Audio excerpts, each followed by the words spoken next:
खांसी दूर करने के उपाय। खांसी बदलता मौसम, ठंडा गर्म खाना पीना या फिर धूल या किसी अन्य चीज से एलर्जी के कारण सकती है। खांसी होने पर तकलीफ भी ज्यादा होती है। आइए हम आपको खांसी से बचने के कुछ आसान से उपायों के बारे में बताते हैं। टाइम्स सौंठ को पीसकर पानी में खूब देर तक उबालें। जब 1/4 रह जाए तो इसका सेवन गुनगुना होने पर दिन में 3-4 बार करें। तुरंत फायदा होगा। गुनगुने पानी से गरारे करने से गले को भी आराम मिलता है और खांसी भी कम होती है। टाइम्स 1 चम्मच शहद में पिसी हुई काली मिर्च मिलाकर पीने से भी खांसी जल्दी ही दूर हो जाती है।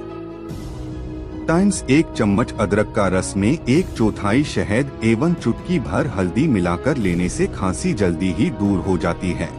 श्री हनुमान मूल मंत्र हनुमते नमः। श्री बजरंगबली के मूल मंत्र का प्रतिदिन जाप करने से जीवन में आ रही अड़चनों और मुसीबतों से छुटकारा मिलता है। इस मंत्र को कार्य सिद्धि मंत्र भी कहा जाता है। इस मंत्र का 21 बार नियमित रूप से जाप करने से शारीरिक मानसिक शक्ति की प्राप्ति होती है और जीवन में आए घोर कठिन समय में भी शांति मिलती है।